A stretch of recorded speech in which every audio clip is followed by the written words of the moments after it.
Logan Hayes only meant to order coffee and toast, like any regular customer, but the recording device hidden under his napkin and the notepad gave away the truth. He was watching someone. Waitress Carmen served him with a tired smile, unaware that her every step and gesture was being observed. When she turned away, Logan saw her quietly slip some tip money into her pocket. He froze completely, not because of the theft, but because of why she was doing it. What he'd just overheard would change everything he thought he knew about right and wrong. The whispered words, "for my daughter's medicine," still echoed in his ears. The morning shift at Miller's Corner Cafe had barely begun when Logan Hayes settled into the booth by the window, positioning himself with the practiced eye of someone who had spent 15 years in law enforcement. The red vinyl seats were cracked with age, and the formica table bore the coffee ring stains of countless conversations. Sunlight streamed through windows that could have used a good cleaning, casting everything in a hazy, almost nostalgic glow that reminded him of diners from his childhood. He ordered the simplest thing on the menu, black coffee and wheat toast, from a waitress whose name tag read Carmen. She couldn't have been more than 25, with dark hair pulled back in a ponytail that had seen better days and eyes that held the particular exhaustion of someone juggling too many responsibilities. Her uniform was clean, but showed signs of multiple washings, the fabric slightly faded at the seams. Logan had been hired by the cafe owner, Ray Thompson, after several employees had complained about missing tip money. Thompson was a decent man in his 60s who had run the place for over 20 years, and the allegations troubled him deeply. He'd considered installing security cameras, but the building's elderly landlord prohibited any permanent modifications to the electrical system, and basic battery-powered cameras had proved ineffective in the past, vandalized by disgruntled employees or customers who valued their privacy. A few days of professional investigation seemed like the more practical solution. What Logan hadn't expected was how the case would hit so close to home. As Carmen moved between tables with practiced efficiency, he couldn't help but notice the way she checked her phone constantly, the slight tremor in her hands when she thought no one was looking, and the careful way she counted and recounted the tips left on each table. The small recording device in his jacket pocket felt heavier with each passing minute. In his 15 years as a detective before going private, he'd caught plenty of thieves, but most of them had been motivated by greed, addiction, or simple opportunism. This felt different. Carmen's nervous energy wasn't that of someone planning to get rich quick. It was the desperation of someone drowning. His own daughter's voice echoed in his memory from their conversation the night before. 6-year-old Zoe had asked him why he looked so sad lately, why he worked so many hours, why Mommy wasn't coming back. The questions that cut deeper than any criminal's confession ever could. Logan pulled out his phone and scrolled to a photo of Zoe on her first day of kindergarten, her gap-toothed grin bright enough to light up the darkest day. She was the reason he'd left the police force after his wife died. The irregular hours and emotional toll had become impossible to manage as a single parent. Private investigation work paid better and offered more flexibility, but cases like this one reminded him why he'd sometimes preferred chasing drug dealers to delving into the messy complications of ordinary people's lives. Carmen returned with his coffee, the ceramic mug chipped along the rim but clean. Her smile was genuine, if tired, and she asked if he needed anything else with the kind of attention to detail that suggested she genuinely cared about doing her job well. Logan found himself hoping that his suspicions were wrong, that there was some other explanation for the missing money. But hope and evidence were two different things, and he was here to collect the latter. The breakfast rush began in earnest around 7:30, bringing with it a steady stream of construction workers, office employees, and retired folks who had made Miller's Corner Cafe part of their daily routine. Logan watched Carmen work, noting how she interacted with the regular customers, remembering their usual orders, asking about their families. She wasn't just competent, she was genuinely good at this job. That made what happened next all the more painful to witness. At 8:15, a businessman in an expensive suit left a $20 bill on a $12 check, clearly intending it as a generous tip. Carmen cleared the table efficiently, stacking plates and wiping down the surface. Logan activated his phone's recording app as she handled the money. Instead of taking the full $8 to the tip jar by the register, he watched her palm 2 of the bills, sliding them into her apron pocket with movements so smooth they would have been easy to miss if he hadn't been specifically watching for them. His finger pressed the record button as he documented the time, table number, and estimated amount taken. This was the moment, the evidence that would close the case, satisfy his client, and probably cost Carmen her job. But something made him hesitate about what to do next. Maybe it was the way she glanced toward the kitchen with an expression of pure anxiety.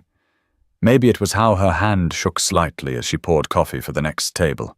Or maybe it was the photograph he could see sticking out of her apron pocket. A little girl who couldn't have been much older than Zoe, with Carmen's dark eyes and a smile that looked too grown up for her age. Over the next 2 hours, Logan documented 3 more instances of Carmen skimming money from tips. Never the full amount, always leaving something for the communal jar, but enough to add up to real money over time. Each instance was carefully noted in his observation log with precise time stamps and amounts. The evidence was clear and undeniable. Carmen Rodriguez was stealing from her co-workers, and Logan had it all documented. But what bothered him wasn't the theft itself. It was the way she did it, with obvious reluctance, constantly checking to make sure no one was watching, and with an expression that suggested she was fighting an internal battle every single time. This wasn't the behavior of someone comfortable with stealing. This was the behavior of someone who had run out of other options. At 9:30, during a brief lull between the breakfast and early lunch crowds, Carmen stepped into the narrow hallway that led to the restaurant's single restroom to take a phone call. Logan could hear her voice through the thin walls, though he made sure not to activate his recording device. Even in his investigation work, he drew lines about privacy in certain areas. "I know the payment's late, Dr. Mitchell. I'm trying to get the money together. Sophia's been asking about her next appointment, and I keep having to tell her we need to wait a little longer. She's only 4. She doesn't understand why Mommy can't make the hurt go away." Logan felt his chest tighten as Carmen's voice carried through the hallway. When she moved back into the dining area, still talking, he could see the strain in her posture as she continued. "The insurance company is still fighting the claim. They say the treatment is experimental, that there are cheaper alternatives. But you and I both know those alternatives haven't been working. Please, just give me another week. I'll have the money. I promise." When Carmen returned to work, her eyes were red-rimmed but dry. She went straight back to serving customers with the same professional demeanor she'd maintained all morning. But Logan could see the weight she was carrying now, the way her shoulders seemed to bow under an invisible burden. His phone contained clear documentation of theft. His client expected a report by the end of the week. His job was to present the facts and let others decide what to do with them. But sitting in that worn vinyl booth, watching a young mother struggle with impossible choices, Logan found himself questioning everything he thought he knew about justice. The lunch crowd brought its own rhythm to the cafe. Carmen moved between tables with renewed energy, perhaps motivated by the knowledge that lunch tips were generally better than breakfast ones. Logan watched her carefully count and recount the money left on each table and he saw her take small amounts from 2 different tips over the course of an hour. But he also saw something else.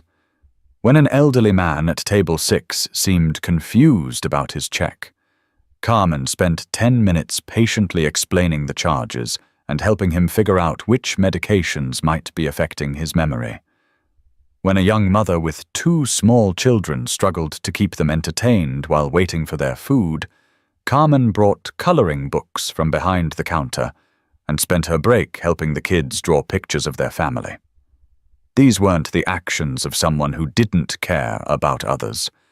These were the actions of someone who understood what it meant to struggle, who recognized the signs of people who needed a little extra kindness in their day. Logan's phone buzzed with a text from his babysitter asking if he'd be home in time to take Zoe to her doctor's appointment. The irony wasn't lost on him. Here he was, documenting another parent's desperate attempt to pay for medical care, while his own daughter waited for him to navigate the same complex world of healthcare and insurance and endless paperwork. At 1:15, Logan made a decision that surprised him. Instead of continuing his surveillance, he walked to the counter where Carmen was inputting an order into the ancient point-of-sale system. "Excuse me," he said, pulling out his private investigator's license. "I need to speak with you privately." The color drained from Carmen's face. She looked around the restaurant as if calculating escape routes, then back at Logan with the expression of someone who had been expecting this moment but hoping it would never come. "I know about the tips," Logan said quietly. "I have detailed documentation. Multiple instances over the past 2 days." Carmen's knees seemed to buckle slightly. She gripped the edge of the counter to steady herself, and Logan could see her hands trembling. "Please," she whispered. "I can explain. I can pay it back. I just need—" "Sophia's medical bills," Logan finished for her. "I heard your phone call earlier." The admission seemed to break something inside Carmen. Tears began streaming down her face, and she covered her mouth with one hand as if trying to hold back words that had been building pressure for months. "She has juvenile arthritis," Carmen said, her voice barely audible. "The doctor says if we don't get her the right treatment now, while she's young, she could have permanent joint damage, but the insurance company keeps denying coverage, and the out-of-pocket cost is $1,500 a month. I make $8.50 an hour plus tips. Even working double shifts, it's not enough." Logan felt something twist in his chest. In his jacket pocket, his observation notes documented everything. Carmen's desperate situation, the amounts taken, the clear pattern of behavior. "I never meant for it to go this far," she continued. "At first, I was just going to borrow a little bit and pay it back when my tax refund came. But Sophia got worse, and the treatments got more expensive, and I kept telling myself it was just temporary. I know it's wrong. I know I'm stealing from people who work just as hard as I do. But she's my baby, and I don't know what else to do." Logan looked at this young mother, probably not much older than his wife had been when Zoe was born, and saw his own desperation reflected back at him. The sleepless nights wondering if he was making the right choices, the constant calculations of time and money and need, the weight of being solely responsible for another person's future. "How much do you owe for the next treatment?" he asked. Carmen wiped her eyes with the back of her hand, leaving a streak of mascara across her cheek. $800. The appointment is next Friday, and if I can't pay, they'll have to reschedule. But Dr. Mitchell said we can't wait much longer without risking permanent damage." Logan looked at his phone, at the detailed notes he'd taken, at the evidence that could destroy this woman's life. Then he made a decision that went against every principle of professional investigation he'd learned in 20 years of law enforcement. He deleted the audio recordings he'd made. Carmen stared at him in confusion, as if she couldn't quite process what she'd just witnessed. "The recordings are gone," Logan said firmly. "But I still have my written observations and I still have to file a report with Ray." But he wasn't done. Over the next 20 minutes during Carmen's break, Logan learned more about her situation than any case file could have contained. Sophia's father had died in a construction accident when she was 2, a scaffolding collapse that the investigation had ruled accidental, though Carmen suspected the general contractor had cut corners on safety equipment. The life insurance payout had been minimal, and mounting medical bills had consumed what little savings they'd had. Carmen's own parents lived in Mexico and couldn't help financially. She'd applied for every assistance program available, but the waiting lists were long and the bureaucracy was overwhelming. The insurance company's denial of coverage hinged on a technicality about experimental treatments, even though Dr. Mitchell had explained that the newer medications were far more effective than older alternatives. "I keep thinking about what Sophia's dad would say if he knew what I'd become," Carmen said, staring at her hands. "He was so proud, so honest." "He would have found another way. He would have done exactly what you're doing," Logan said without hesitation. "He would have moved heaven and earth to take care of his daughter." But understanding Carmen's motivation didn't solve the underlying problem. She still needed money for Sophia's treatment, and she still worked in a job that barely covered their basic living expenses. Logan couldn't ignore his professional obligation entirely, but he also couldn't walk away from a situation that so clearly called for something beyond simple law enforcement. That's when he remembered something Ray Thompson had mentioned during their initial meeting. The cafe owner had been struggling to find reliable help, particularly someone who could work the early morning shift and handle some basic bookkeeping tasks. The pay would be significantly better than straight waitressing, and it might provide the kind of financial stability Carmen needed. Logan found Ray in the back office, hunched over a pile of invoices that looked like it hadn't been touched in weeks. The older man looked up with the expression of someone who was hoping for good news, but expecting the worst. "I finished my investigation," Logan said, settling into the folding chair across from Ray's desk. "I found who's been taking the tip money." Ray's face fell. "One of my girls?" "Carmen Rodriguez. But before you do anything, I need you to hear the whole story." Over the next 15 minutes, Logan laid out everything he'd learned about Carmen's situation, her daughter's medical needs, and the impossible choice she'd been facing between her integrity and her child's health. He showed Ray his detailed observation notes, including the amounts Carmen had taken and the pattern of her behavior. He watched Ray's expression shift from disappointment to understanding to something that looked like determination. "How much has she taken total?" Ray asked when Logan finished. "Based on my observations and her admission, probably around $200 over the past month. She's willing to pay it back through payroll deduction." "And how much is she short for the treatment?" $800 for next Friday. $1,500 a month going forward." Ray was quiet for a long moment, staring at a photograph on his desk of his own grandchildren. Finally, he leaned back in his chair and sighed. "You know, I've been putting off hiring an assistant manager because I couldn't justify the salary increase. But maybe it's time to reorganize things around here. Carmen's good with people.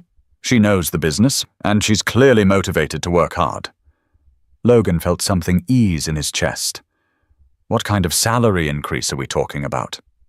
"Enough to cover most of that $1,500 a month after taxes, plus overtime opportunities during busy periods. And I've got some connections with other business owners in town, people who might be able to help with one-time expenses when they come up." It wasn't a perfect solution. Carmen would still be working hard for every dollar, still navigating the complexities of healthcare and insurance, still carrying the weight of single parenthood. But it was a chance, a real opportunity to build something sustainable instead of just surviving day to day. When they called Carmen into the office, her face was pale with anxiety. She clearly expected to be fired, possibly arrested, definitely humiliated in front of her employer. Instead, Ray offered her a promotion. "Assistant manager comes with a significant pay increase," he explained. "Plus additional responsibilities, scheduling, some bookkeeping, training new staff. It's not going to be easy work, but I think you can handle it. And to address the missing tip issue, we're implementing a new policy. All tips will go into a monitored pool and be distributed equally among the wait staff at the end of each shift." Carmen looked between Ray and Logan, as if trying to process words that didn't quite make sense. "I don't understand." "You know what I did. You have proof." "I have proof that you're a mother who would do anything to take care of her child," Logan said. "And Ray has a business that needs someone reliable and dedicated to help run it. The amount you've taken will be deducted from your first few paychecks, but that's between you and Ray." The silence stretched for several seconds before Carmen broke down completely. Not the quiet tears from earlier, but the kind of sobbing that comes from months of held breath finally being released. Ray passed her the box of tissues he kept on his desk for difficult conversations, and Logan found himself thinking about his own daughter, about the kind of help he'd wish for if their situations were reversed. The new tip policy would serve multiple purposes. It protected all employees from future accusations while ensuring fair distribution of gratuities. It also provided Ray with a face-saving explanation for the other staff members who had complained about missing money. But implementation wouldn't be without challenges. The next morning, Logan observed from his usual booth as Ray held a staff meeting before the breakfast rush. 3 waitresses and 2 kitchen staff gathered around the counter as Ray explained the new pooled tip system. "This isn't about punishing anyone," Ray said carefully. "It's about creating a more equitable system where everyone benefits from good service, regardless of which tables they're assigned." Brenda, a waitress in her 50s who had worked at the cafe for over a decade, crossed her arms. "So the new girl gets the same tips as those of us who've been building relationships with customers for years." "The new girl has a name, and she's your new assistant manager," Ray replied firmly. "Carmen will be handling scheduling, inventory, and training. She's earned this position through her dedication and work ethic." Logan watched the dynamics play out, noting the subtle tension between staff members.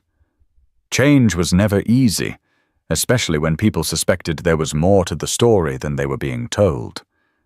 But Ray handled the questions with patience, emphasizing the business benefits of the new system rather than dwelling on the problems it was designed to solve. Carmen herself remained quiet during the meeting, her new title still seeming surreal. When the breakfast rush began, Logan observed how she navigated her dual role, serving tables while also monitoring the cash register and helping resolve small conflicts between staff members. The real test came around 10 a.m. when Mrs. Henderson, a regular customer who typically left generous tips specifically for Carmen, expressed confusion about the new policy. "I've been coming here for 3 years, the elderly woman said, "and I always make sure Carmen gets a little extra because she remembers how I like my coffee. Are you telling me that money goes to everyone now?"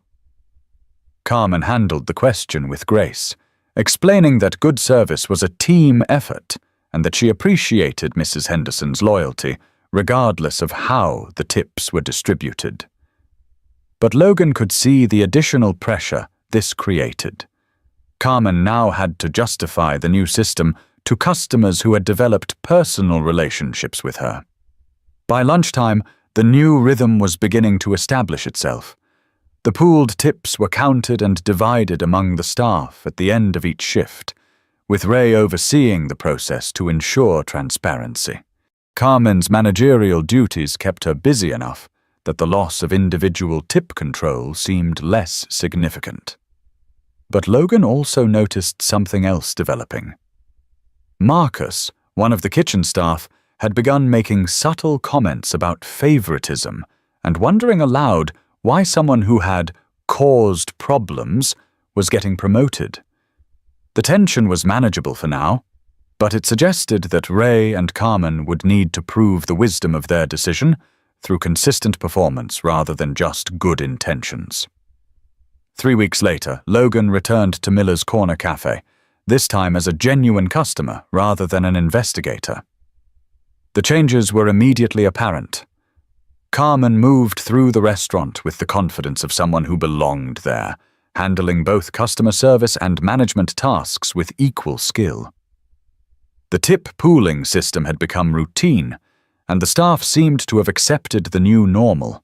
When Carmen approached his table, she smiled, not the tired, professional smile from before, but something genuine and warm.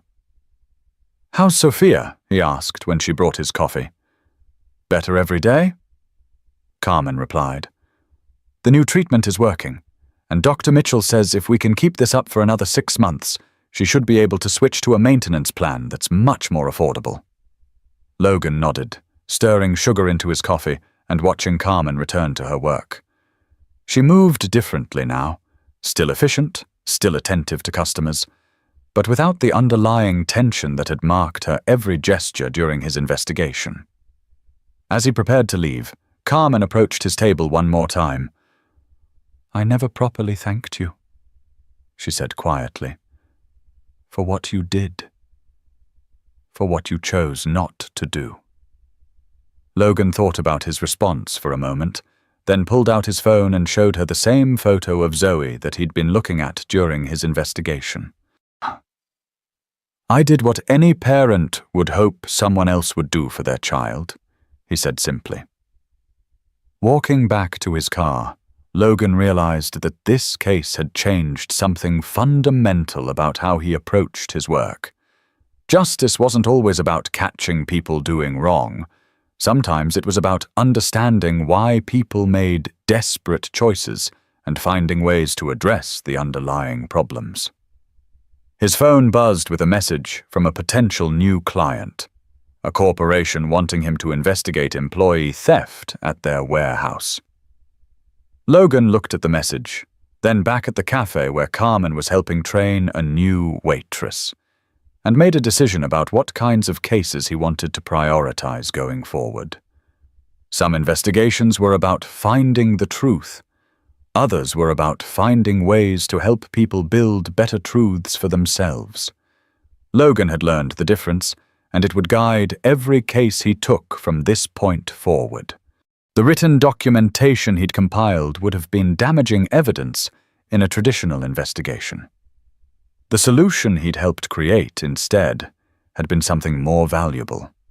A chance for redemption, for growth, for a small family to find solid ground in an uncertain world. As he drove home to pick up Zoe from school, Logan found himself thinking about the choices all parents face, the lengths they'll go to protect their children, and the kind of world he wanted to help create for the next generation. Carmen's story wasn't unique. There were countless families struggling with impossible decisions, caught between doing what was right and doing what was necessary.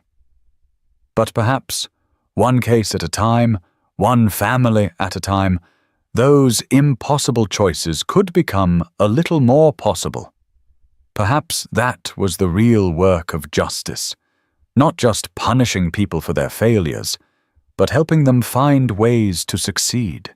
The photograph of Zoe on his dashboard smiled back at him as he drove through the afternoon sunlight, and Logan Hayes knew he'd found a new definition of what it meant to serve and protect. Tomorrow, he would start reviewing his client list, focusing on cases where investigation could lead to resolution rather than just revelation. Some stories ended with arrests and prosecutions. This one ended with a little girl getting the medical care she needed, and a mother finding a path forward that didn't require choosing between her integrity and her child's health. Logan decided he preferred this kind of ending.